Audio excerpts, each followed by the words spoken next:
Clara Carvajal pasaba lentamente las páginas del libro contable, pero las cifras se difuminaban ante sus ojos. Las líneas de documentos se convertían en una mancha gris, y sus pensamientos volvían una y otra vez a ese terrible día de hace 3 meses, cuando todo cambió para siempre. Ya habían pasado 92 días desde que Andrés se fue de este mundo, y ella aún no podía acostumbrarse a este vacío. Cada mañana despertaba esperando escuchar su voz desde la cocina, el tintineo de las tazas, el zumbido de la cafetera, su suave canturreo en la ducha. Pero la casa la recibía con un silencio mortal que oprimía su pecho y no la dejaba respirar profundamente. Andrés siempre se levantaba antes que ella. Preparaba café, freía huevos, leía noticias en internet. Cuando ella bajaba a la cocina, él le sonreía con esa sonrisa especial que decía: «Buenos días, querida, todo está bien».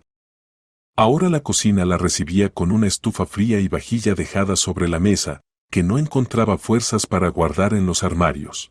La oficina de la empresa constructora grande bullía con el ajetreo habitual. Los colegas hacía tiempo que habían dejado de acercarse a ella con condolencias, la vida continuaba, y Clara se sentía como un fantasma entre los vivos. Ejecutaba mecánicamente sus obligaciones, revisaba documentos, elaboraba informes, pero sus pensamientos constantemente volvían a su marido. «Clara, ¿no te has olvidado del informe de materiales?», preguntó la joven empleada Esperanza. «Ignacio lo pidió para el jueves». «¿Qué informe?», preguntó Clara distraídamente. «De las compras del segundo trimestre. Prometiste prepararlo». Clara miró el calendario. Miércoles. Eso significaba que para mañana necesitaba analizar miles de partidas, verificar facturas, preparar una tabla resumen. Antes ese tipo de trabajo no le causaba dificultades, pero ahora incluso las tareas simples parecían imposibles. «Sí, por supuesto», dijo. «Lo haré hoy». Esperanza la miró con compasión. Todos en la oficina sabían sobre la tragedia en la familia de Clara, pero nadie sabía cómo ayudar. ¿Qué se puede decir a una mujer que perdió a su marido a los 40 años? Andrés trabajaba en la misma empresa como jefe del departamento de suministros. Se conocieron aquí mismo, hace 7 años, cuando Clara acababa de conseguir trabajo como contadora. Él era 5 años mayor que ella, pero parecía muy joven. Alto, esbelto, con una sonrisa abierta y una risa contagiosa. Al principio solo se saludaban en los pasillos.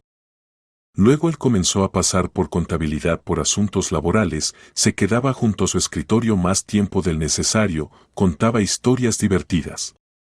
Clara al principio pensaba que era simplemente una persona amigable, pero luego se dio cuenta de que él trataba de conocerla. Su primera cita fue en un café cerca de la oficina. Andrés estaba más nervioso que ella, todo el tiempo se arreglaba la corbata y olvidaba lo que quería decir. Esto era tan tierno que Clara se enamoró de él definitivamente. «¿Sabes?», le dijo entonces, «nunca supe cortejar hermosamente a las chicas. No regalaba flores sin motivo, no recitaba poemas. Pero contigo quiero aprender todo esto». Y realmente aprendió. Le traía café por las mañanas, dejaba notas en los documentos de trabajo: «Eres la más hermosa, te extraño, te amo». Para su cumpleaños le regaló un anillo con un pequeño brillante. «Este regalo es sin motivo», dijo entonces. «Simplemente para que sepas que eres especial». El anillo de compromiso apareció un año después. Y medio año más tarde se casaron. Una boda pequeña, solo los más cercanos. Andrés estaba tan feliz que no dejaba de sonreír en todo el día. «Soy la persona más afortunada del mundo», le decía a todos los invitados. «Me tocó la mejor mujer del mundo». 5 años de matrimonio pasaron como un día. Vivían en un pequeño apartamento de 2 habitaciones, ahorraban dinero para una casa en las afueras, planeaban tener hijos. Andrés siempre decía que quería 2 hijos y una hija. «Los niños se parecerán a mí, y la niña a ti. La niña más hermosa del mundo». Pero no lograban tener hijos. Él siempre fue tan alegre, enérgico. Los colegas lo querían por su carácter abierto y disposición a ayudar. La dirección lo valoraba por su profesionalismo y honestidad. Por eso su muerte súbita por infarto fue un shock para todos. Especialmente para Clara, que ni siquiera podía imaginar que su marido tuviera problemas cardíacos. Ese día era un viernes a finales de marzo. Andrés se fue al trabajo como siempre. La besó de despedida, dijo que por la noche irían al cine. Las entradas ya estaban en su bolsillo. A las 2:30 del día la llamó Ignacio Borges, director de la empresa. Clara dijo preocupado, le pasó una desgracia a Andrés. Perdió el conocimiento directamente en el despacho. Llamamos a la ambulancia, se lo llevaron al hospital. Clara corrió al hospital, pero ya era demasiado tarde. Andrés murió camino a cuidados intensivos. Los médicos dijeron que fue un infarto masivo de miocardio. El corazón simplemente se detuvo. Esto a veces pasa, explicaba el cardiólogo. Incluso en gente joven sin problemas cardíacos visibles. Estrés, agotamiento, predisposición genética. Clara no escuchaba las explicaciones médicas. Miraba el rostro pálido de su marido y no podía creer que ya no estuviera. Aún por la mañana estaba vivo, atento, amoroso. Y ahora yacía inmóvil, y ninguna palabra ni lágrima lo despertaría ya. El funeral fue una pesadilla. Multitudes de colegas, parientes, vecinos. Todos decían las palabras correctas sobre qué buena persona era, qué lástima que se fuera tan pronto. Clara asentía y agradecía, pero no sentía nada. Como si su alma se hubiera entumecido de dolor. Después del funeral llegaron los días grises. Despertarse en una cama vacía, desayunar sola, volver a casa donde nadie espera. Clara trataba de ocuparse de las tareas domésticas, verse con amigas, leer libros. Pero todo parecía sin sentido sin Andrés. Los colegas en la oficina trataban de apoyarla. Traían comida, ofrecían ayuda doméstica, aconsejaban ir a un psicólogo. ¿Pero qué puede entender una persona que no perdió al más cercano? El tiempo cura, decía la contadora mayor Gracia. Yo también perdí a mi marido. Al principio parece que la vida terminó, y luego te acostumbras. Pero Clara no quería acostumbrarse. No quería que el dolor cesara, porque el dolor era la única conexión con Andrés. Mientras sufriera, él aún vivía en su corazón. En casa hablaba con sus fotografías, contaba sobre el día transcurrido, pedía consejo. A veces le parecía que él respondía. No con voz, por supuesto, sino con algún tipo de señales.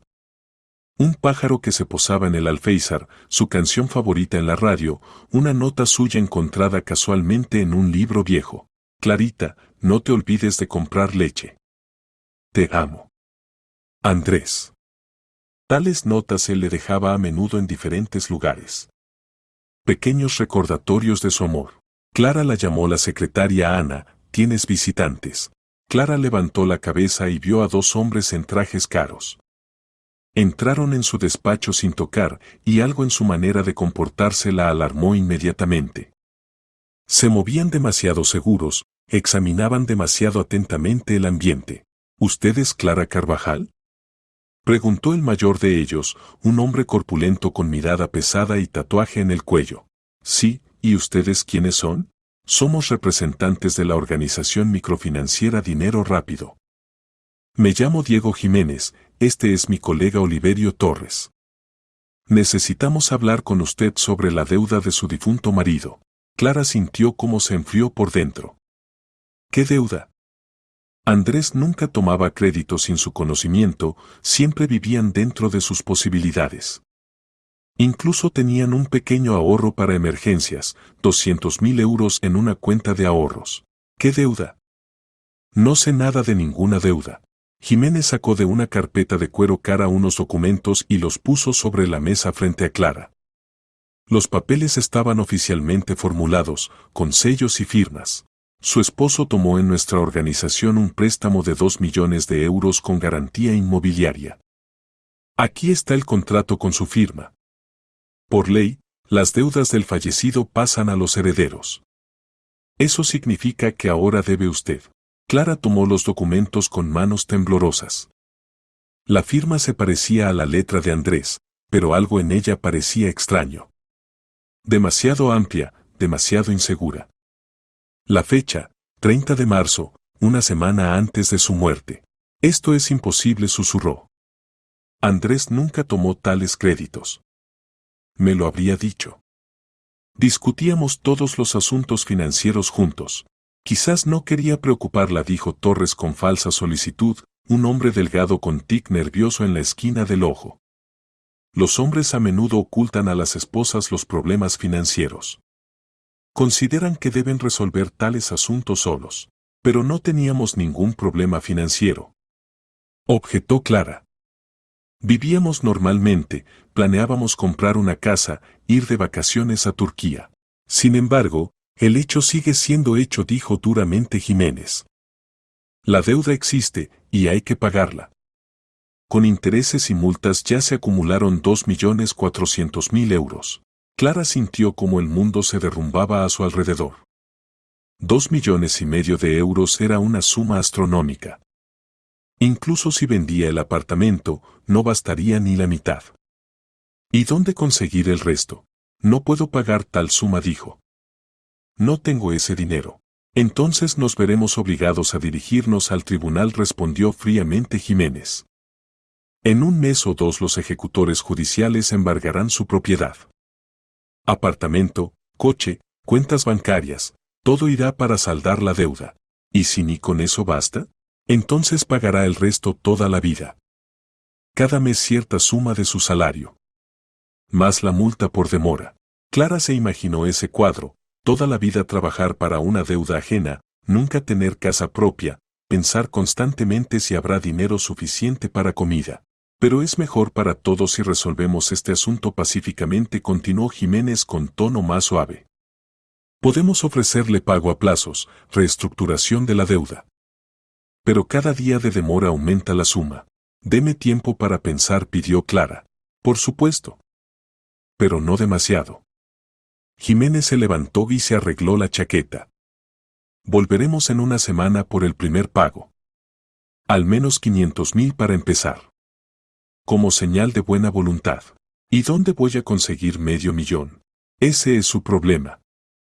Pida prestado a parientes, venda el coche, hipoteque el apartamento. Hay muchas opciones. ¿Y si no encuentro? Jiménez la miró con una mirada larga, y en sus ojos brilló algo desagradable. Entonces nos veremos obligados a usar otros métodos de persuasión. Legales, por supuesto, sonrió, pero la sonrisa era desagradable. Hasta la vista, Clara. Los hombres se fueron, dejando a Clara sola con los documentos. Releyó el contrato varias veces, pero no podía entender nada.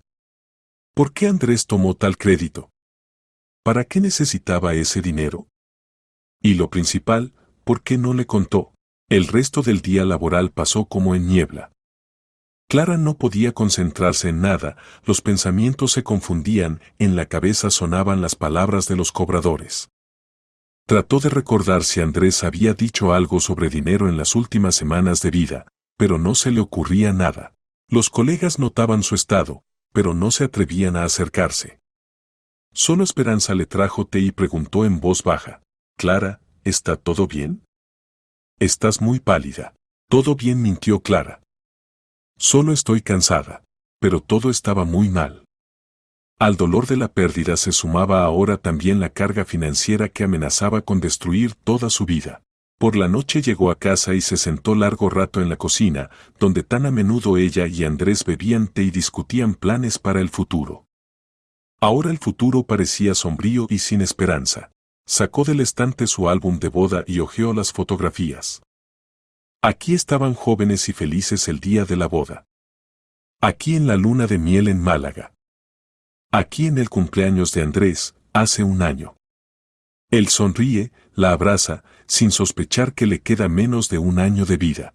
Andrés susurró, mirando su fotografía: «¿Qué historia es esta de la deuda? ¿Por qué no me dijiste nada?» Pero la fotografía callaba. Y el alma se ponía cada vez más inquieta. Al día siguiente Clara despertó con dolor de cabeza. Toda la noche no pudo dormir, daba vueltas en la cama, reflexionando sobre la situación con la deuda. Cuanto más pensaba, más extraña parecía toda la historia. Andrés era una persona muy cautelosa, nunca arriesgaba con dinero. Además, siempre discutía con ella cualquier asunto financiero, incluso la compra de una nueva cafetera. Recordaba cómo hace 3 años pensaron tomar una hipoteca para una casa. Andrés un mes entero estudió ofertas de bancos, comparó porcentajes, leyó reseñas. Al final decidieron esperar, ahorrar más dinero para el pago inicial. No quiero que estemos toda la vida colgados de una cuerda crediticia, decía entonces. Mejor esperar un poco, pero estar seguros del mañana. ¿Y de repente toma un préstamo de 2 millones en una organización dudosa? ¿Con intereses enormes? Esto no se parecía a Andrés. En la oficina la esperaba una nueva porción de documentos para procesar. Ignacio Borges estaba de viaje de negocios, visitando objetos en Madrid y Barcelona. Sin él el trabajo seguía su curso, pero todos entendían que al regresar el director haría un análisis exhaustivo. Clara estaba agradecida por la ausencia de Borges, no estaba preparada para conversaciones sobre problemas personales. Ignacio siempre se interesaba por la vida de los empleados, hacía preguntas sobre familia, salud, planes de vacaciones. Normalmente esto parecía una muestra de cuidado, pero ahora la curiosidad del jefe sería inapropiada. Trató de concentrarse en el trabajo, pero los pensamientos constantemente volvían a la deuda. Necesitaba emprender algo, pero ¿qué exactamente? ¿Pedir dinero prestado a conocidos? ¿Pero quién daría tal suma? ¿Vender el apartamento? Durante el descanso del almuerzo Clara decidió caminar. El aire fresco y el movimiento la ayudaban a pensar. Saliendo de la oficina, caminó lentamente por la calle, sin notar el bullicio alrededor. Los pensamientos volvieron otra vez a Andrés. Recordó cómo en las últimas semanas parecía algo tenso, a menudo se quedaba pensativo. Cuando ella preguntaba qué pasaba, él respondía que simplemente estaba cansado del trabajo. Gran proyecto, muchos nervios, decía. Pronto todo terminará y nos iremos a descansar. Planeaban ir de vacaciones en mayo. Andrés quería ir a algún lugar por varios días, descansar. Trabajamos tanto tú y yo, decía, que olvidamos cómo se ve el mundo fuera de la oficina. Quizás los problemas comenzaron precisamente entonces. Tal vez en el trabajo le pasó algo y se vio obligado a tomar el crédito. ¿Pero para qué tal suma enorme? ¿Y por qué en una organización microfinanciera y no en un banco normal? Clara caminaba y no se daba cuenta hacia dónde iba. Solo despertó cuando oyó una voz infantil. Señora, señora. Dame una monedita. Se volvió y vio a una niña pequeña de unos 7 u 8 años. El niño estaba vestido con ropa gastada pero limpia, el cabello oscuro estaba trenzado en 2 coletas, sobre las que llevaba atado un pañuelo colorido. Por la apariencia se entendía que la niña era gitana. Grandes ojos oscuros miraban con esperanza. Señora, dame dinero para pan, pidió la niña, extendiendo la pequeña palma. Clara normalmente no daba a los mendigos, en la ciudad había muchos, y ayudar a todos era imposible. Pero algo en los ojos de este niño la conmovió. Quizás su propio dolor la hizo más sensible al sufrimiento ajeno. No tengo dinero, dijo, pero tengo almuerzo, si quieres. Sacó de su bolso un recipiente con albóndigas caseras y pan. En casa casi no comía, la comida parecía insípida, pero al trabajo se lo llevaba igual, para no provocar preguntas de los colegas. La niña tomó el recipiente con agradecimiento y enseguida comenzó a comer. Se veía que realmente tenía hambre. Gracias, señora, dijo entre bocados. Eres buena. ¿Cómo te llamas? Preguntó Clara. Rosa. ¿Y tú, Clara? ¿Dónde están tus padres, Rosa? Mamá trabaja, papá no hay. Abuela en casa está enferma. La niña continuó comiendo, y Clara pensó en cuántos niños en el mundo viven en la pobreza, mientras otras personas tienen millones. Sus propios problemas sobre el fondo del hambre infantil parecían menos significativos. Rosa, ¿sabes leer? Un poquito. Abuela enseñó. Eso está bien. Estudia, lee libros. La educación es lo más importante. La niña asintió, pero se entendía que le interesaba más la comida que las moralejas. Clara quería irse, pero de repente sintió como una pequeña mano apretó fuertemente su muñeca. La niña levantó hacia ella grandes ojos oscuros, y en ellos había algo extraño, no ingenuidad infantil, sino alguna sabiduría antigua. Señora, susurró, nada infantilmente, no vayas hoy al trabajo. Ve a casa y entra en el trastero. Clara se quedó perpleja. ¿Qué significaba esto? ¿Cómo podía una niña pequeña saber algo sobre su vida? ¿Y qué palabras extrañas sobre el trastero? ¿Qué dijiste?, preguntó. Pero la niña ya había soltado su mano y se había alejado, continuando comiendo. Cuando Clara trató de acercarse a ella otra vez, Rosa como si no oyera las preguntas. Comía y sonreía con una sonrisa infantil normal. Rosa, ¿qué querías decir?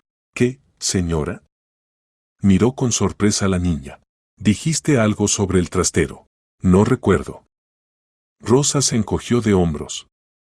Gracias por la comida. Clara se quedó parada unos minutos, sin saber qué hacer. Las palabras de la niña sonaban en su cabeza, no vayas al trabajo. Ve al trastero.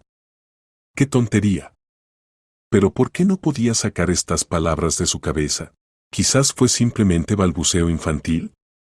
¿O juego de la imaginación? Pero la niña pronunció estas palabras tan seriamente, tan convincentemente. Clara miró el reloj.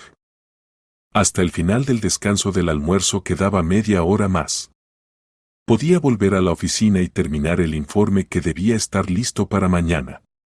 Informe de compras del segundo trimestre, documento importante que espera Borges. Pero en lugar de esto lentamente se dirigió hacia casa. Ella misma no entendía por qué. Alguna fuerza interior la empujaba allí. Por el camino se detuvo varias veces, lista para dar vuelta. ¿Qué hacía? ¿Escuchar las palabras de una niña mendiga casual? Pero algo dentro de ella sugería que esto no era casualidad. En su vida Clara no pocas veces se había enfrentado a cosas inexplicables. Cuando murió su madre, tuvo un sueño extraño. Mamá estaba junto a la ventana y señalaba una caja vieja. Despertándose, Clara realmente encontró en esa caja un testamento que nadie conocía. Cuando conoció a Andrés, alguna voz interior le dijo inmediatamente, este es tu hombre. Y no se equivocó. Ahora esa misma voz decía, ve a casa. Mira en el trastero. La casa la recibió con el silencio habitual. Clara pasó a la cocina, se sirvió un vaso de agua, pero no lo bebió. Pensaba en las palabras de la niña, ve al trastero. En su apartamento había un pequeño trastero donde guardaban conservas, cosas viejas y herramientas. Lugar normal para guardar cosas innecesarias. ¿Para qué ir allí? Pero la curiosidad resultó más fuerte que el sentido común. Clara encendió el interruptor, pero se dio cuenta de que la bombilla se había fundido. Entonces tomó una linterna y miró en el trastero. Allí estaba oscuro. Iluminó los estantes con frascos, cajas con cosas viejas, estantería con herramientas de Andrés. Nada inusual. Las mismas cosas que habían estado allí durante meses y años. Frascos con mermelada que hacía su suegra. Cajas con adornos navideños. Libros viejos que daba pena tirar. Clara ya se disponía a irse, cuando el rayo de la linterna cayó sobre una irregularidad extraña en la pared detrás de la estantería. Miró más atentamente y notó que varios ladrillos como si hubieran sido sacados y luego puestos de vuelta. El corazón comenzó a latir más rápido. Clara se acercó más y cuidadosamente trató de mover uno de los ladrillos. Cedió fácilmente. Detrás se descubrió un pequeño nicho en el que yacía un paquete envuelto en polietileno.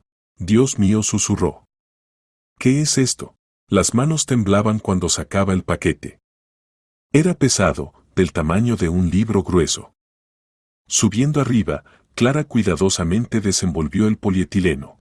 Dentro había una carpeta gruesa con documentos y un sobresellado con la inscripción para Clara, escrito con la letra familiar de Andrés.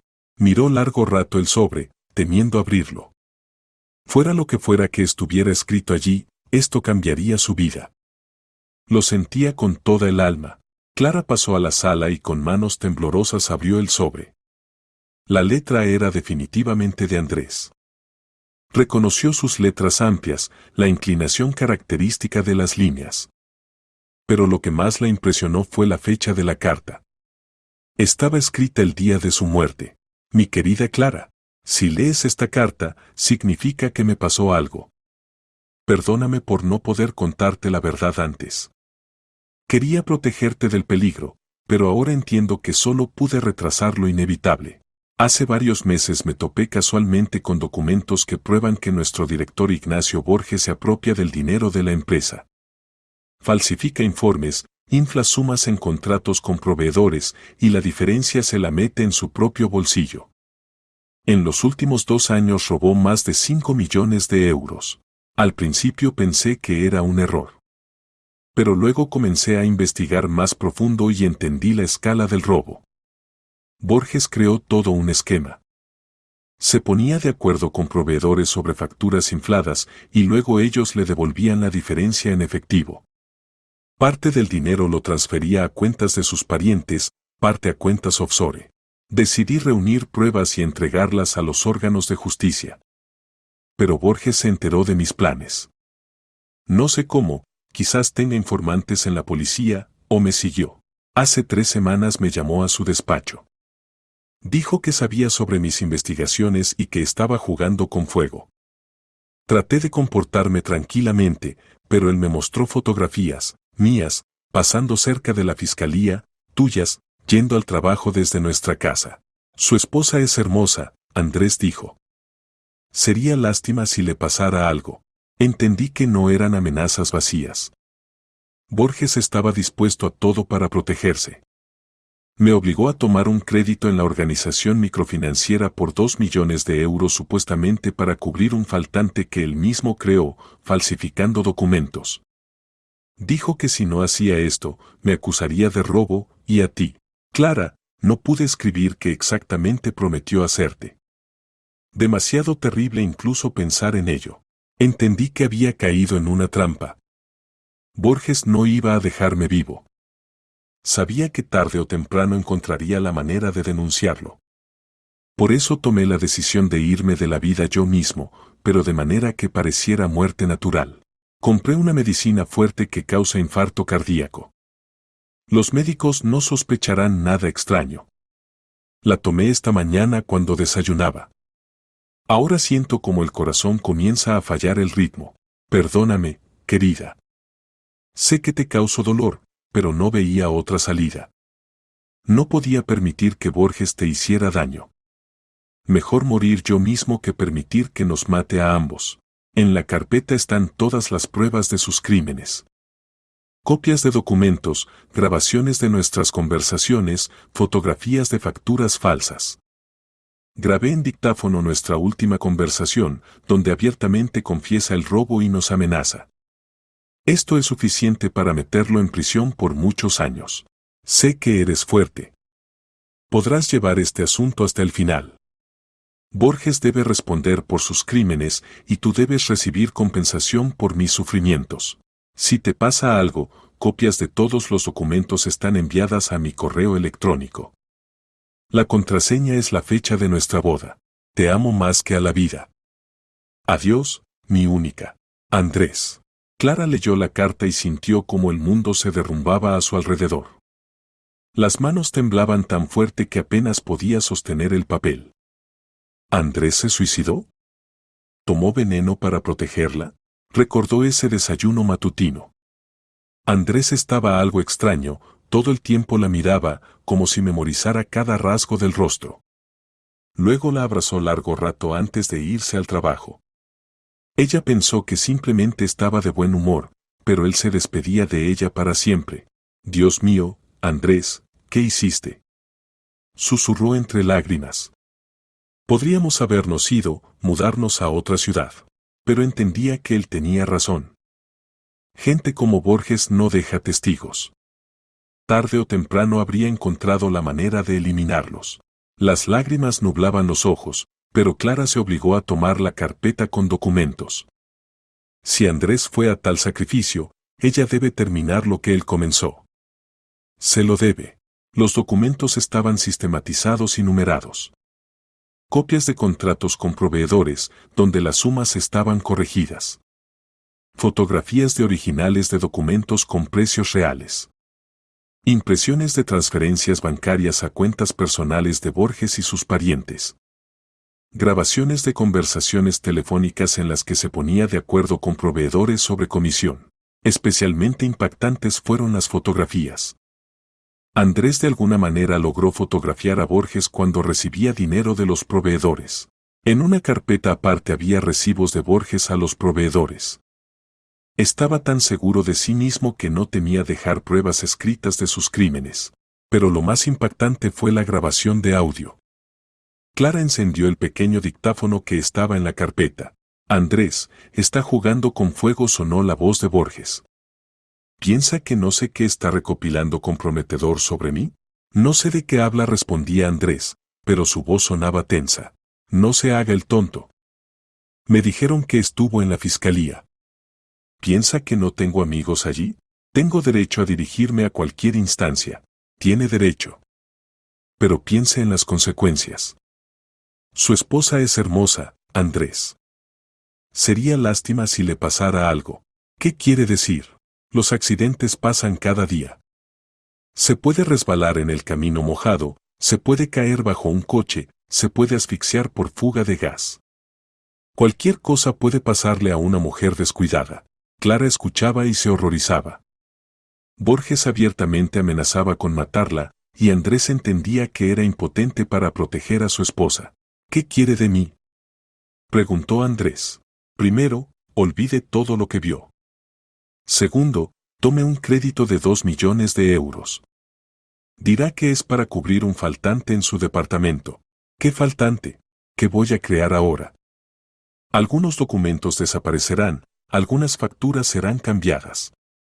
Y resultará que usted no controló a los proveedores. Pero eso es falsificación.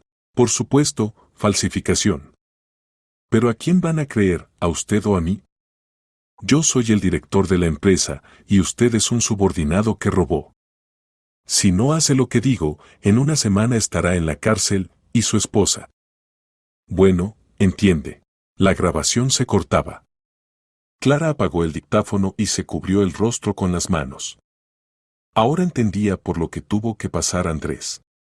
Estaba acorralado, y no tenía opción. Miró el reloj. Ya eran las 4:30. Los colegas segaramente se extrañaron de su ausencia, pero ahora eso no importaba. Lo importante era decidir qué hacer después. Su primer impulso fue llevar inmediatamente los documentos a la policía. Pero luego recordó las palabras de Borges sobre amigos en la fiscalía. ¿Y si se enteraba de esto? Ya una vez mató para ocultar sus crímenes. ¿Qué le impediría hacerlo otra vez? Clara pensó en la niña gitana. ¿Cómo pudo saber sobre el escondite? Quizás fue simple coincidencia y las palabras sobre el trastero fueron casualidad. Pero entonces, ¿por qué le advirtió que no fuera al trabajo precisamente hoy? De repente en la casa sonó el ruido de una puerta abriéndose. Clara se estremeció y rápidamente escondió los documentos bajo el cojín del sofá. ¿Quién podía venir? Las llaves de repuesto del apartamento solo las tenía su hermana, pero esa vivía en otra ciudad. Clara, ¿está en casa? Su puerta está abierta, sonó una voz conocida. Era Ignacio Borges. Clara sintió cómo se le heló la sangre en las venas. ¿Qué hacía aquí? ¿Cómo entró en la casa? Sí, estoy en casa, respondió, tratando de que la voz sonara tranquila. Pase a la sala. Borges entró en la habitación y Clara lo vio con ojos completamente diferentes. Antes le parecía simplemente un director mayor, un poco grosero, pero en general no mala persona. Ahora veía en él a un asesino. Era un hombre de unos 50 años, de estatura media, con rostro regordete y mirada atenta. Pero ahora esos ojos le parecían depredadores, y la sonrisa falsa. Me enteré de que no apareció en el trabajo después del almuerzo, dijo, examinando cuidadosamente la habitación. Decidí verificar si todo estaba bien con usted. La puerta estaba entreabierta. Clara sabía que era mentira. Había cerrado definitivamente la puerta cuando entró. Significaba que él tenía ganzúas, o sabía abrir cerraduras, o tenía llave de su puerta. Conmigo todo está bien, respondió. Simplemente me sentía mal. Entiendo. La pérdida del marido es un gran estrés. Pero sabe, el trabajo ayuda a distraerse de pensamientos tristes. Andrés siempre decía que usted era muy trabajadora. Al mencionar el nombre de su marido, Clara casi se delató. Apretó los puños para no abalanzarse sobre este hombre. Sí, Andrés amaba su trabajo, dijo, controlándose. Buena persona era. Lástima que el corazón falló. Aunque, sabe, últimamente se veía muy tenso. Quizás algo lo preocupaba. Borges decía esto con tal aire, como si sinceramente se interesara por el destino del empleado fallecido. Pero Clara ahora sabía que él entendía perfectamente que preocupaba exactamente a Andrés. No se respondió. En casa no se quejaba. Bien que no la molestara con sus problemas. ¿Sabe que vinieron a ver la gente de la organización microfinanciera? Sí, vinieron. Historia desagradable. Andrés se vio obligado a tomar un crédito por el faltante en su departamento. Muy se preocupaba por no poder controlar a los proveedores. Clara escuchaba y se asombraba de la desfachatez de este hombre. Él mató a su marido, y ahora se sentaba en su casa y contaba qué buena persona era Andrés. ¿Qué faltante exactamente había? Preguntó. Uno de los proveedores nos engañó. Infló precios de materiales, y luego desapareció. Andrés se sintió culpable y tomó un crédito para cubrir el daño. Muy noble de su parte. ¿Pero por qué no me dijo nada? Los hombres no les gusta admitir sus errores, especialmente ante esposas queridas. Andrés la amaba mucho y no quería molestarla. Borges decía esto con tal convicción que, si Clara no hubiera conocido la verdad, le habría creído. Pero ahora cada palabra suya le causaba asco. Entiendo que es difícil para usted pagar tal suma, continuó. Por eso quiero ayudar. La empresa puede pagar la mitad de la deuda como compensación por el trabajo multianual de Andrés. 1.000.000 de euros era una suma considerable. Borges evidentemente quería que ella aceptara y no siguiera investigando. Es muy generoso de su parte, dijo Clara. Pero necesito tiempo para pensar. Por supuesto, no se apresure. Pero tampoco se demore. Los cobradores son gente insistente. Pueden causarle problemas. ¿Qué quiere decir? Bueno, ya sabe qué tipo de organización es. No siempre usan métodos legales de cobro de deudas. Pueden, por ejemplo, enviarle gente que la intimidará. Clara entendió que era una amenaza velada. Borges le daba a entender que si no aceptaba su propuesta, podrían pasarle desgracias. Gracias por la advertencia, dijo. Borges se levantó del sillón y se dirigió a la salida. Pero en la puerta se detuvo y se volvió hacia ella. Por cierto, Clara, espero que Andrés no haya dejado ningún documento de trabajo. A veces los empleados se llevan papeles a casa y luego se olvidan de devolverlos. Esto puede crear problemas en las inspecciones. Clara sintió cómo se aceleró el pulso. Él busca documentos. Significa que sospecha que Andrés pudo haber dejado pruebas. No respondió lo más tranquilamente posible. Andrés nunca traía trabajo a casa. Decía que la casa debe ser lugar de descanso. Correcto, decía. Pero si de casualidad encuentra algo de papeles de trabajo, obligatoriamente tráigamelos. Algunos documentos pueden contener secreto comercial. Está bien, se los traeré.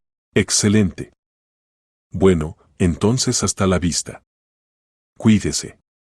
Y recuerde, si necesita ayuda, siempre puede dirigirse a mí. Cuando Borges se fue, Clara cerró la puerta con todas las cerraduras y cadena y se apoyó en la pared. Las manos temblaban, el corazón latía furiosamente. Ahora no dudaba de que él era un asesino. Y sospechaba que ella sabía algo. Sacó los documentos de debajo del cojín y releyó otra vez la carta de Andrés. Él previó que Borges podría venir. Toda la noche Clara no pudo dormir. Una y otra vez releía la carta de Andrés y estudiaba los documentos. El cuadro se volvía cada vez más claro. Borges realmente era un ladrón y asesino, y su marido se convirtió en víctima de su propia honestidad. Pensaba en qué hacer después. Se podía llevar los documentos a la policía, pero ¿y si Borges se enteraba antes de tiempo? Seguramente tenía conexiones en los órganos de justicia, si no, ¿cómo habría robado dinero tanto tiempo? Necesitaba actuar con cuidado. Clara decidió primero hacer varias copias de todos los documentos y esconderlas en diferentes lugares. Luego necesitaba encontrar la manera de entregarlos en manos confiables. Por la mañana en casa hizo 3 juegos de copias de documentos. Uno lo dejó en casa, el segundo lo llevó a una caja bancaria y el tercero decidió enviarlo a su hermana en otra ciudad. Al trabajo llegó media hora tarde. Los colegas se interesaron por su ausencia de ayer, pero ella dijo que se sentía mal. Borges aún no había aparecido en el trabajo, y eso era mejor. Todo el día Clara trabajó en tensión, esperando algo malo. Cada llamada telefónica la hacía estremecerse, cada ruido en el pasillo la hacía volverse. Entendía que ahora su vida había cambiado para siempre. Por la noche, volviendo a casa, notó que la seguían. Un coche gris iba a cierta distancia, girando junto con ella. Cuando Clara entró en una tienda, el coche se detuvo cerca de la casa y esperó. Salió de la tienda por la salida trasera y rodeó la casa por el otro lado. El coche seguía parado en el mismo lugar. Significaba que Borges ya sospechaba que ella sabía algo. Clara entendió que tenía poco tiempo. Necesitaba actuar rápidamente, antes de que él decidiera definitivamente eliminarla. Al día siguiente vino al trabajo más temprano que de costumbre. Necesitaba encontrar la manera de contactar con alguien de los órganos de justicia a quien pudiera confiar los documentos. En Internet encontró el teléfono de la Unidad de Crímenes Económicos y lo anotó en un papel. Cerca del mediodía regresó a la oficina Borges. Estaba de buen humor, bromeaba con los empleados, preguntaba sobre el trabajo. Pero cuando su mirada cayó sobre Clara, notó frialdad en sus ojos. Clara, venga a mi despacho, dijo. Necesito discutir su situación con las deudas. Clara lo siguió. El despacho del director era grande y lujosamente amueblado. Borges se sentó tras el escritorio y le ofreció con gesto el sillón enfrente. Pensé sobre su situación, comenzó. Y estoy listo para hacer una propuesta más generosa. La empresa pagará toda la deuda de Andrés, 2.400.000 euros. A cambio usted firmará un acuerdo de que no tiene pretensiones contra la empresa. Clara entendía que era un intento de comprarla. Él temía que ella supiera algo y trataba de obligarla a callar. Pero ¿dónde estaban las garantías de que después no la eliminaría de todos modos? Eso es muy generoso, dijo. ¿Pero por qué decidió tomar sobre sí las deudas de Andrés? Era buen empleado. Muchos años trabajó en la empresa, aportó gran contribución a su desarrollo. Esta es nuestra manera de agradecerle. ¿Y si rechazo su propuesta? Borges calló, y en sus ojos claramente se leía sorpresa. Entonces tendrá que resolver independientemente los problemas con los cobradores. Y ellos, como sabe, son gente insistente. La amenaza sonó bastante clara. Clara entendió que tenía opción, aceptar el dinero y callar, o rechazar y someterse al peligro. Necesito tiempo para pensar, dijo. Por supuesto. Pero no aconsejo pensar mucho. Mañana espero su respuesta. Clara salió del despacho con corazón pesado. Borges evidentemente sabía o sospechaba que ella poseía información comprometedora. Tiempo para reflexiones casi no le quedaba. Por la noche otra vez notó seguimiento. Ahora era otro coche, negro, con cristales tintados. Clara entendió que necesitaba emprender algo inmediatamente. Volvió a casa y llamó al número que había apuntado por la mañana. El oficial de guardia de la policía escuchó su petición de reunión y señaló hora con el investigador para mañana. Si se trata de crímenes económicos, venga con documentos, dijo. Documentos tengo, respondió Clara. Muchos documentos. Ahora solo quedaba vivir hasta mañana. Clara casi no durmió. Cada ruido en la calle la hacía estremecerse. Se acercó varias veces a la ventana y miró por las cortinas. El coche negro seguía parado enfrente de la casa. Por la mañana se vistió especialmente cuidadosamente, como si se preparara para un examen importante. Los documentos los escondió en un bolso grande y encima puso cosas comunes, cartera, llaves, cosméticos, pañuelo de seda. Al trabajo decidió no ir. En lugar de eso necesitaba llegar a la unidad de crímenes económicos que estaba en el otro extremo de la ciudad. La reunión estaba señalada para las 11 de la mañana. Saliendo de casa, Clara inmediatamente notó que el coche negro se puso en marcha. Caminó lentamente, deteniéndose a menudo en escaparates de tiendas, girando por callejones. El coche la seguía, sin ocultarse especialmente. Cerca de las 10 de la mañana Clara se subió a un autobús que iba al centro. Después de varias paradas se bajó y se subió a otro autobús. El coche se perdió en el flujo de tráfico, pero Clara no estaba segura de haberse librado del seguimiento. La unidad de crímenes económicos estaba ubicada en un edificio viejo cerca de la administración principal de policía. Clara subió al tercer piso y se dirigió al oficial de guardia. «Tengo cita a las 11 con el investigador Romero», dijo. «Pase al despacho número 12», respondió el oficial de guardia.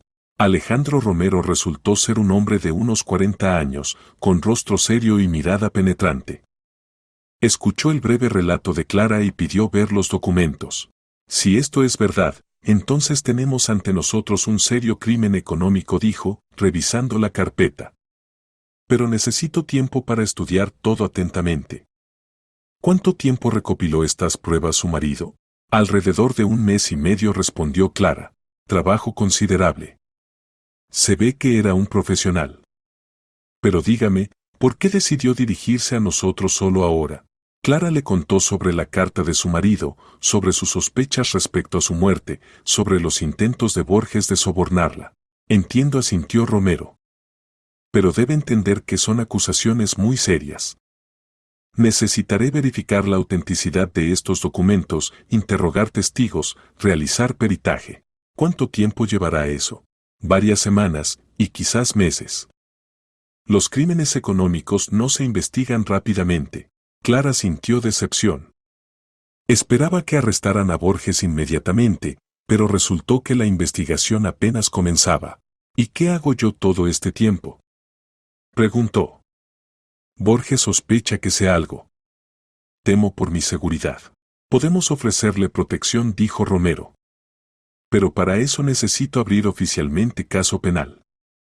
«¿Está dispuesta a escribir una declaración?»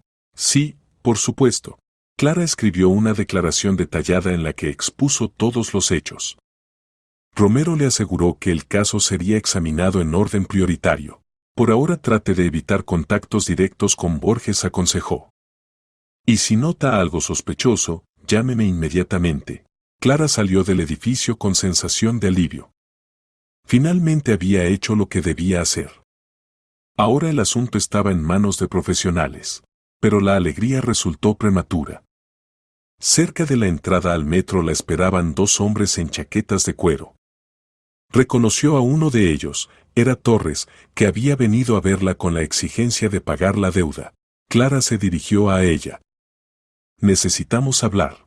«No tengo nada de qué hablar con ustedes», respondió, tratando de pasar. Pero el segundo hombre le cerró el paso. «No se apresure», dijo. «Solo un par de minutos». Clara miró alrededor. Había mucha gente, pero nadie les prestaba atención. Entendió que era mejor escuchar qué querían. «Nuestro conocido mutuo pidió transmitirle que su propuesta sigue en pie», dijo Torres. 2.400.000 euros, y ningún problema. «Lo pensaré», respondió Clara.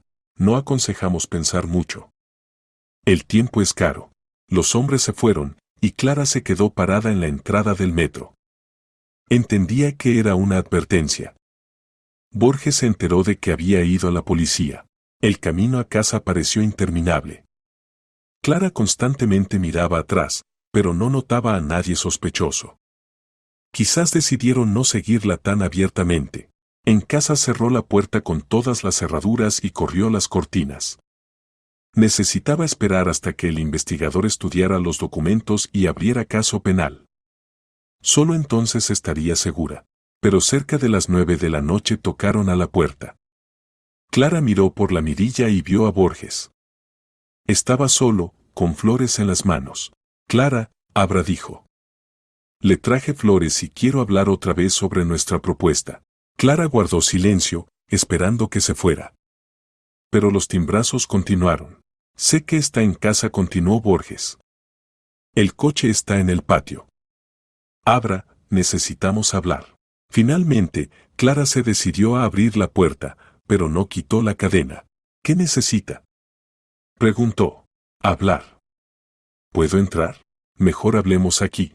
Borges puso las flores en el suelo y la miró atentamente. Me enteré de que hoy no estuvo en el trabajo. ¿A dónde fue? A asuntos personales. Entiendo.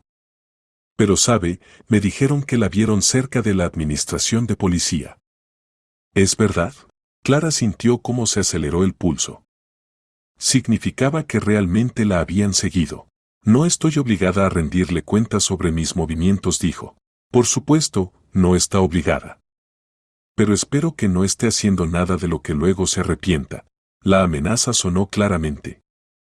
Clara entendió que la conversación había terminado. Hasta la vista, Ignacio. Piense en mi propuesta, dijo. Mañana espero su respuesta.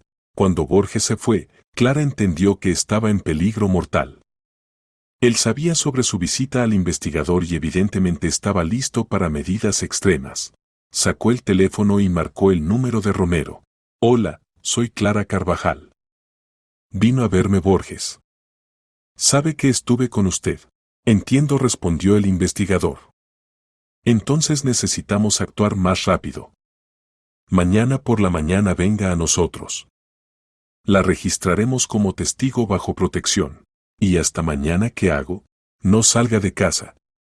Si pasa algo, llame inmediatamente a la policía. Clara colgó el teléfono y se sentó en el sofá. Por delante había una noche larga, y no sabía qué la esperaba. Clara no se atrevía a acostarse. Se sentó en el sillón cerca de la ventana, mirando de vez en cuando a la calle desde detrás de la cortina. En el patio estaba silencioso, solo de vez en cuando pasaban coches. Cerca de medianoche oyó el sonido de cristal rompiéndose. Alguien trataba de penetrar en el apartamento por la ventana de la cocina. El corazón comenzó a latir rápidamente. Clara se levantó silenciosamente y de puntillas pasó al dormitorio.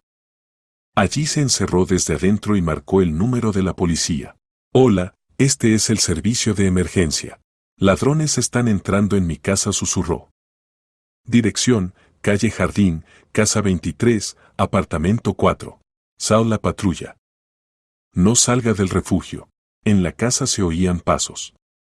Alguien caminaba por las habitaciones, buscaba algo. Clara se apretó contra la pared y rezó para que la puerta del dormitorio resistiera. De repente los pasos se detuvieron cerca de su puerta. Alguien probó a girar la manija, pero la puerta estaba cerrada.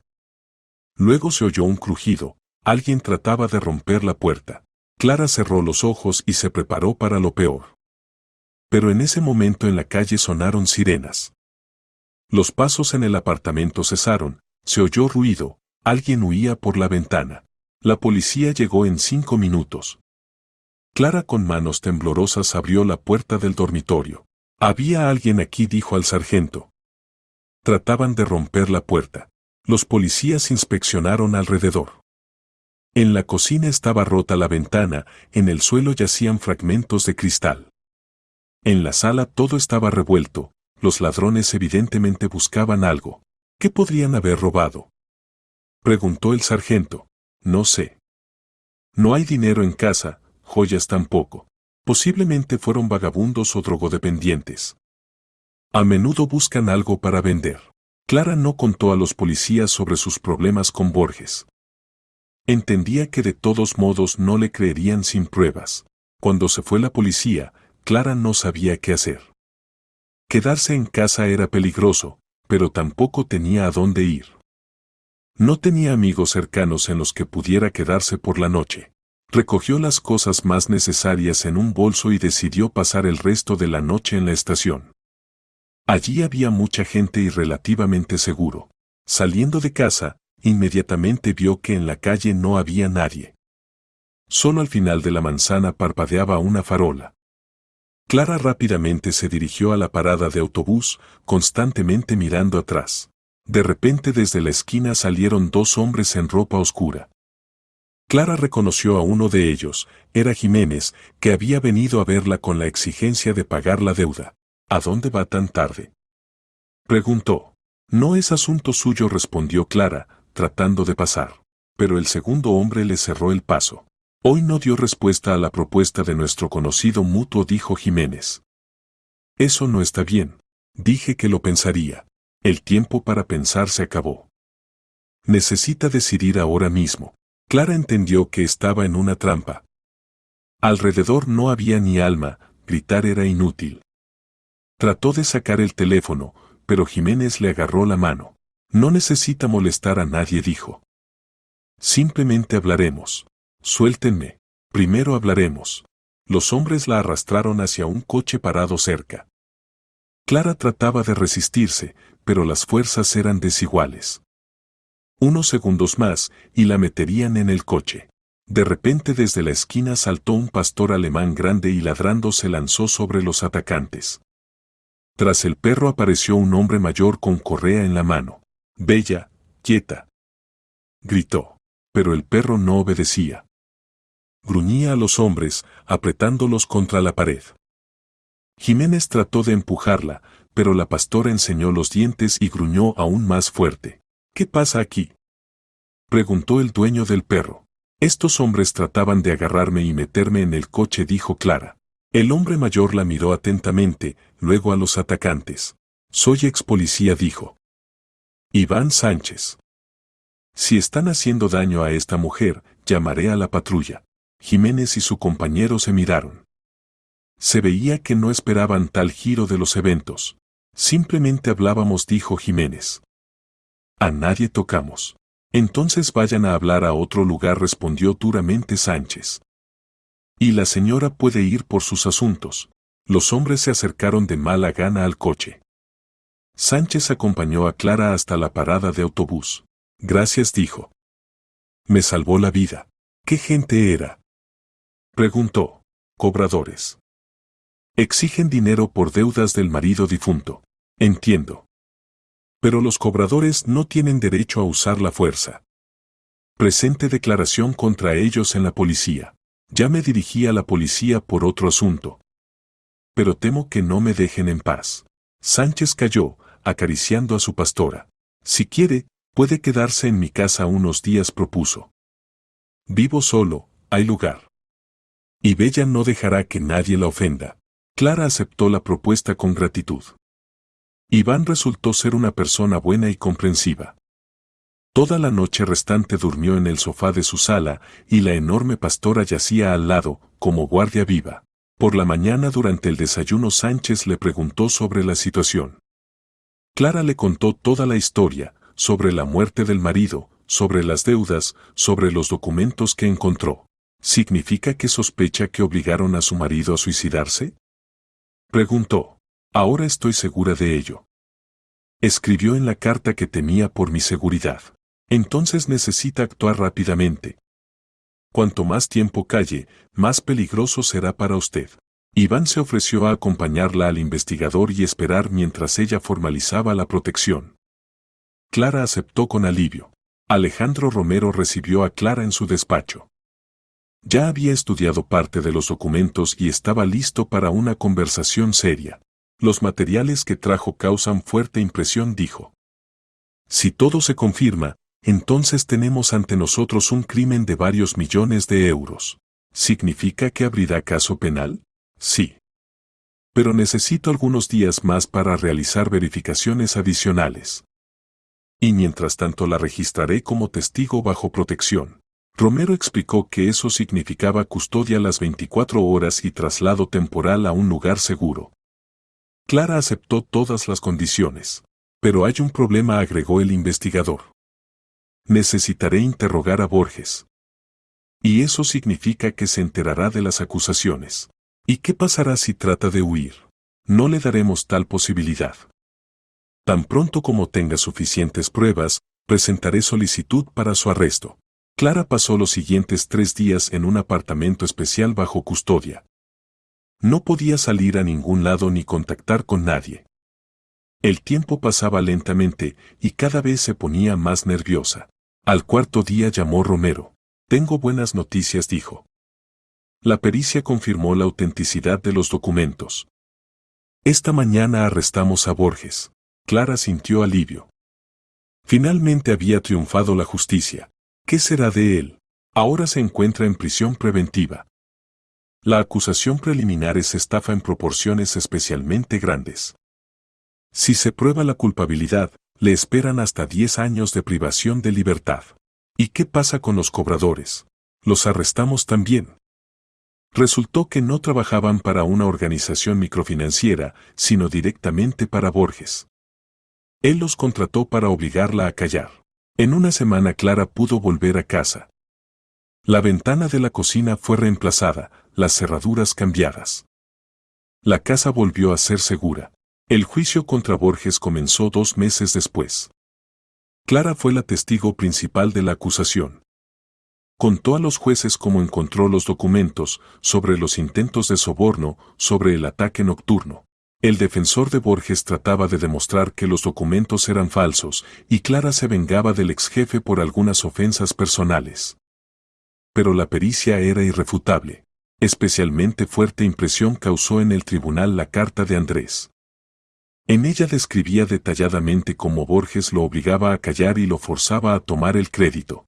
Su marido fue una persona muy valiente, dijo el juez, dirigiéndose a Clara. Se sacrificó para protegerla y restablecer la justicia. El proceso duró 1 mes. Borges hasta el final negó su culpabilidad, pero las pruebas eran demasiado convincentes. El tribunal lo condenó a 5 años de privación de libertad por crímenes económicos. Además, el tribunal obligó a Borges a pagar compensación a los damnificados. A Clara le adjudicaron más de 3 millones de euros, exactamente lo que constituía la deuda ficticia de su marido y el daño moral del crimen. Triunfó la justicia, le dijo Romero después del veredicto. Su marido podría estar orgulloso de usted. Recibiendo la compensación, Clara primero pagó la deuda a la organización microfinanciera. Resultó que el crédito realmente estaba registrado a nombre de Andrés, pero bajo presión de Borges. A Clara le quedó más de 1 millón de euros. Podría haberlo gastado en descanso, muebles nuevos o un coche caro. Pero tomó otra decisión. El apartamento de 2 habitaciones donde vivía con Andrés, Clara lo vendió. Demasiados recuerdos estaban asociados con ese lugar, buenos y malos. Compró una pequeña casa en las afueras de la ciudad, donde una vez vivió con sus padres. Los nuevos propietarios no vivían en ella y la pusieron en venta. La casa necesitaba reparación, pero Clara estaba dispuesta a ocuparse de ello. El trabajo ayudaba a distraerse de pensamientos tristes y planear el futuro. Del dinero restante abrió un pequeño centro de servicios contables. Muchas empresas pequeñas necesitaban contabilidad de calidad, pero no podían permitirse un contador de plantilla. Clara contrató 2 ayudantes y alquiló una pequeña oficina en el centro de la ciudad. Los asuntos marcharon bien, los clientes valoraban su profesionalismo y honestidad. Medio año después del juicio se encontró casualmente con Iván Sánchez en la calle. Paseaba a su pastora Bella, que movió alegremente la cola al ver a Clara. ¿Cómo van las cosas?, preguntó. Oí que el juicio terminó a su favor. Sí, todo bien, respondió Clara. Gracias por su ayuda. Si no fuera por usted, no habría llegado viva a ese juicio. No hay de qué. Me alegra que todo terminara bien. Fueron a tomar café en un café cercano con terraza abierta. Iván contó sobre su vida. Era viudo, los hijos vivían en otra ciudad y se sentía solo. ¿Y usted?, preguntó. ¿Planea casarse otra vez? Por ahora no, respondió Clara. Pasaron demasiadas cosas. Necesito tiempo para recuperarme. Entiendo. Pero la vida continúa. Andrés no habría querido que se quedara sola. Clara sabía que tenía razón. Andrés siempre decía que si le pasaba algo, ella debía ser feliz.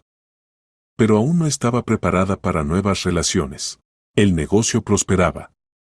Un año después de abrir el centro, Clara ya tenía 5 empleados y más de 100 clientes permanentes. Compró equipo nuevo, amplió la oficina, comenzó a ofrecer servicios adicionales de consultoría. A veces pensaba en lo orgulloso que estaría Andrés de ella. Siempre decía que era capaz de más que simplemente trabajar por cuenta ajena. Ahora se lo había demostrado a sí misma y a todos los demás. Borges cumplía condena en colonia penitenciaria. Clara no se interesaba por su destino, para ella esa historia estaba cerrada. Lo principal era que había triunfado la justicia y la memoria de Andrés estaba limpia. 2 años después del juicio, Clara volvió a encontrarse con la niña gitana que una vez le advirtió del peligro.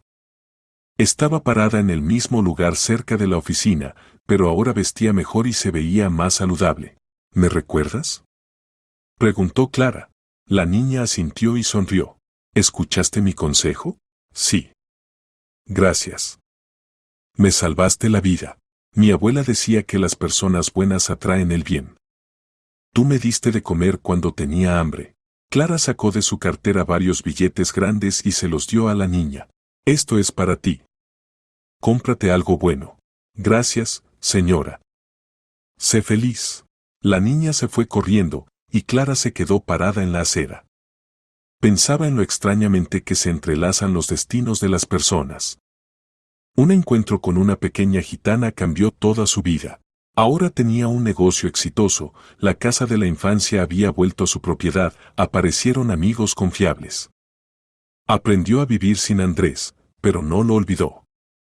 Su fotografía estaba en el escritorio de la oficina, recordando que la justicia siempre vence. Clara sabía que por delante tenía aún muchos años, planes y posibilidades. Andrés le dio no solo pruebas del crimen de Borges, sino también una lección de valor. Mostró que a veces hay que sacrificarse por la verdad. Ahora estaba lista para construir una nueva vida, recordando el pasado, pero sin vivir en él. Andrés estaría contento. Y la nueva vida pronto llegó. Entre los clientes permanentes del Centro Cuenta Honesta estaba Valentín Ugarte, director de una pequeña empresa privada de fabricación de envases para pizza y cajas de cartón. Era un hombre de unos 45 años, con mirada bondadosa de ojos marrones y carácter tranquilo. Su empresa apenas estaba cogiendo impulso y la contabilidad de calidad era muy importante. Valentín siempre venía personalmente por los informes, nunca se apresuraba y se interesaba no solo por las cifras, sino también por cómo marchaban las cosas de Clara. Gradualmente sus conversaciones de negocios comenzaron a convertirse en charlas personales. Clara le dijo una vez, recibiendo otro informe, ¿no querría ir al teatro? La próxima semana hay giras del Teatro de Madrid. Clara se turbó. En todos estos años nadie la había invitado a una cita. No sé. ¿Será correcto? Simplemente como amigos, dijo suavemente Valentín. Me parece que necesita descansar más. Fueron al teatro, y Clara sintió una tranquilidad que hacía tiempo no experimentaba. Valentín era un interlocutor atento y delicado, no hacía preguntas innecesarias sobre el pasado. Gradualmente sus encuentros se volvieron regulares. Ya en un café después del trabajo, ya en una exposición, ya simplemente un paseo por el parque. Clara entendía que comenzaba a sentir hacia este hombre sentimientos cálidos. «¿Sabe?», le dijo una vez Iván, «este Valentín me gusta. Hombre digno. ¿Usted cree?». «Estoy seguro». Y Andrés habría aprobado su elección. Él quería que fuera feliz. Medio año después Valentín le hizo una propuesta a Clara. No de manera teatral, sino simple y sinceramente, cuando estaban sentados en un banco del parque. «Clara, entiendo que es difícil para usted olvidar el pasado. Pero quiero estar a su lado. No para reemplazar la memoria del marido, sino para ayudar a construir nueva felicidad». Clara calló largo rato. Luego miró la fotografía de Andrés en el medallón que siempre llevaba al cuello. Creo que él habría querido que dijeras, y susurró. La boda fue modesta. Estuvieron presentes solo las personas más cercanas, Iván, la hermana Ana, algunos colegas y amigos. Pero la atmósfera era cálida y alegre. Ahora tiene todo, dijo Sánchez, felicitando a los recién casados. Amor, familia, negocio exitoso. Valentín se mudó a vivir a su casa. El nuevo marido nunca tuvo celos de la memoria del primer matrimonio. Andrés fue parte de tu vida, decía. Y yo lo respeto. Un año después tuvieron una hija, a quien llamaron Esperanza. Clara era feliz, tenía otra vez una familia completa. En otro cumpleaños de Andrés, Clara vino al cementerio ya no sola, sino con su marido y la pequeña hija. Andrés dijo, parada junto a la tumba, conoce a mi familia. Valentín es una persona maravillosa, tú lo habrías aprobado. Y esta es nuestra esperanza. Crece como una niña inteligente y buena. Clara sonrió a través de las lágrimas. La vida realmente continuaba, y estaba lista para vivirla de nuevo. Tenía todo, marido amoroso, hija maravillosa, negocio exitoso y fe en que la justicia siempre vence.